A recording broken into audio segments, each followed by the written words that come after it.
Good morning बच्चों। आज हम गणित विषय में अपरिमेय संख्याओं को संख्या रेखा पर कैसे दर्शाया जाता है इसके बारे में अध्ययन करेंगे। इसके पहले हम लोगों ने परिमेय संख्याओं के बारे में अध्ययन किया। प्रश्न संग्रह 1.1 से लेकर के 1.3 तक। 1.4 में अपरिमेय संख्याओं को संख्या रेखा पर कैसे दर्शाया जाए इसको बताया गया है और इसका हम आज अध्ययन करेंगे। इसके पहले हम पाइथागोरस के प्रमेय के बारे में थोड़ा समझ लेंगे। वैसे आप लोगों ने कक्षा 7वीं में इसका अध्ययन किया है, उसी के आधार पर अब ये देखिए, ये त्रिभुज ए बी सी, इसमें कोण बी समकोण है। यह जो है विकर्ण है, कर्ण भी कहा जाता है। ए बी जो है यह लंब है, बी सी आधार है। पाइथागोरस प्रमेय के आधार पर ए सी का वर्ग, देखो पहला सूत्र है ए सी का वर्ग बराबर ए बी का वर्ग प्लस बी सी का वर्ग। ये इसका वर्ग जो है शेष दोनों भुजाओं पर बने वर्गों के योग के बराबर होता है। ये पाइथागोरस प्रमेय का सिद्धांत है। कर्ण पर बना वर्ग शेष दोनों भुजाओं पर बने वर्गों के योग के बराबर होता है। इसको हम हमेशा ध्यान में रखेंगे। इसी आधार पर संख्या रेखा पर अपरिमेय संख्याओं को दर्शाया जाता है। अब जैसे देखिए, मान लीजिए इसमें हमको लंब ज्ञात करना है, तो हमें जैसे ए बी का वर्ग, तो ये कर्ण का वर्ग है।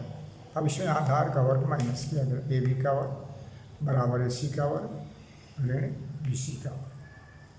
पुनः फिर आधार का वर्ग ज्ञात करने के लिए हमें लंब का वर्ग घटाना पड़ेगा।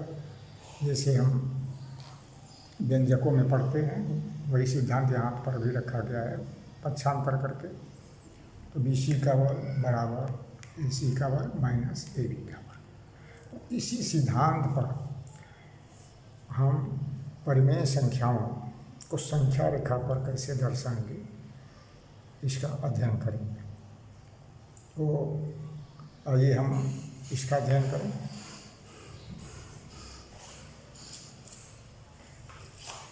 सबसे पहले हम इसको कापी पर बारीकी से समझेंगे।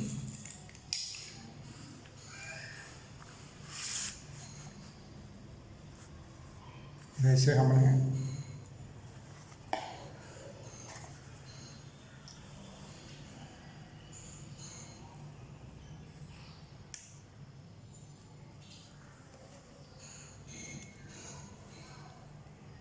√2 सादा कोण भी कहा,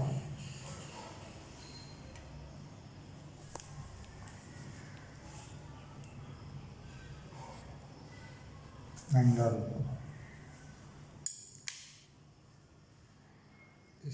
ये स्क्वायर 2 जो है अपरिमेय संख्या। अब इसे हमें संख्या रेखा पर दर्शाना है। तो सबसे पहले हमें एक संख्या रेखा खींचनी है। अपनी कॉपी में ऐसे करेंगे अथवा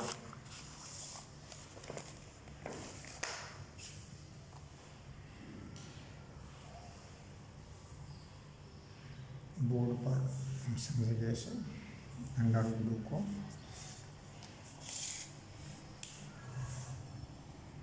सबसे पहले हमारा काम है एक अपरिमित रेखा खींचेंगे।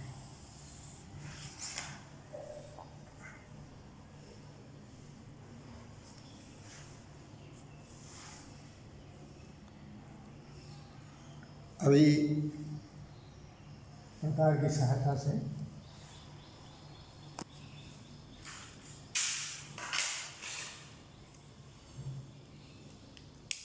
नब्बे अंश करते हैं। इसे 90 अंश का कोण बनाइए,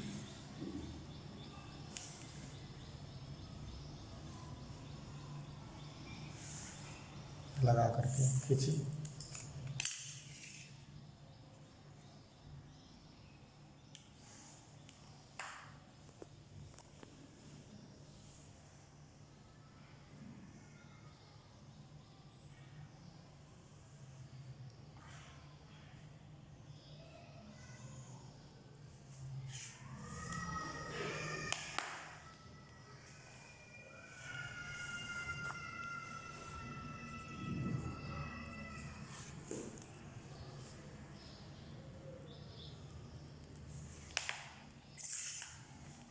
ये रेखा हमने खींच लिया। इसको भी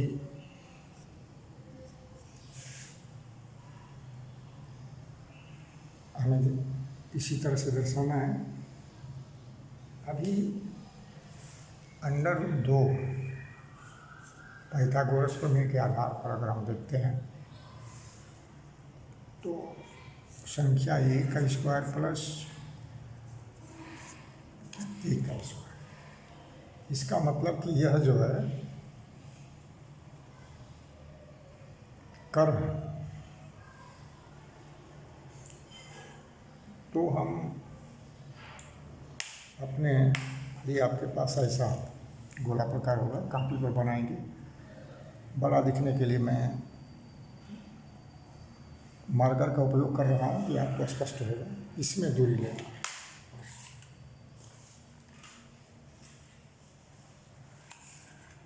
इसे माप लेंगे। एक,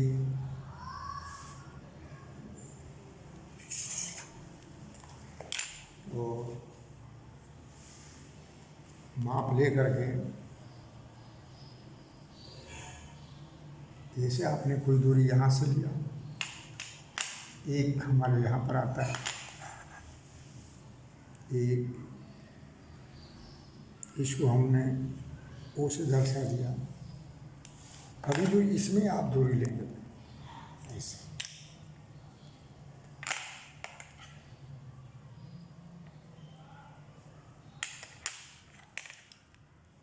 ऐसे जो दूरी लेंगे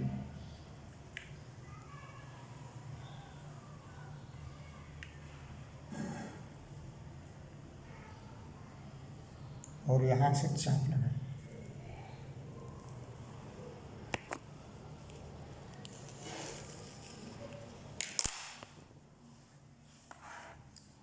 ऐसे चाप लगा दें। चाप लगाया तो यह जो है P बिंदु है, इसका भी नामकरण कर दीजिए कुछ। जो दूरी लेकर के हमने चाप लगाया वह आधार को कहीं न कहीं प्रतिच्छेदित करता है, उसको हम क्यों नाम दें।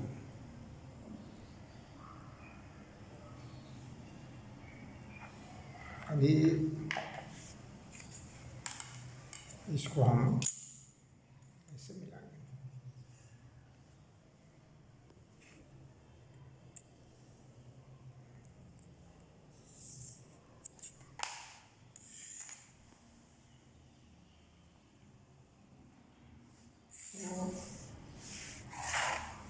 इस तरह से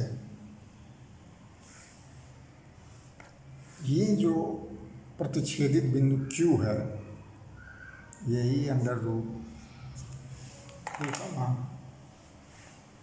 ये √2 बिंदु Q जो है यह संख्या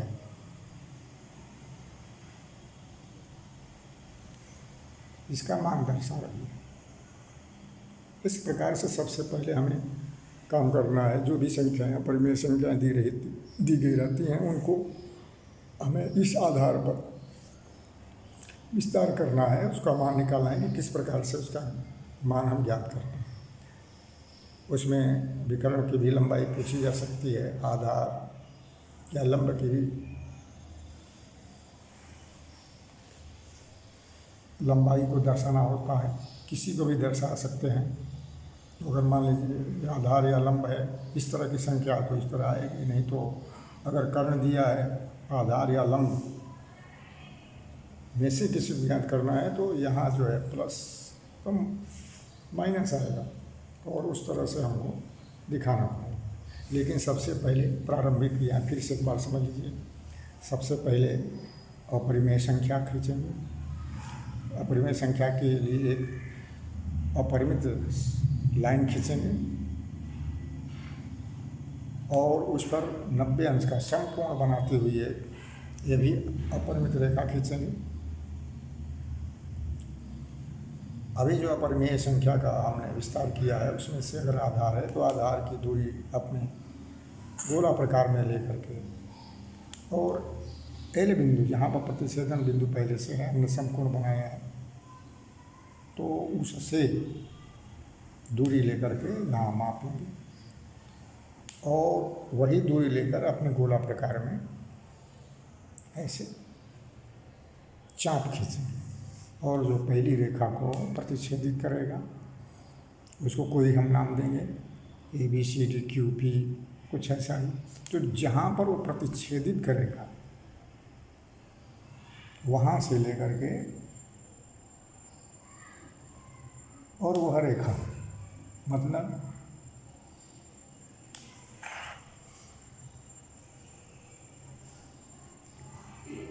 OP बराबर OP, ये जो है यह रेखा जो है इसका कर्ण है और यही इसका वैल्यू जो है √2 है। तो इस तरह से हमें इसका मान निकालना है। अन्य से रेखाएं दी गई, अभी उसको भी हम उसी के आधार पर करेंगे। अभी आप इस आधार पर प्रश्न संग्रह 1.4 में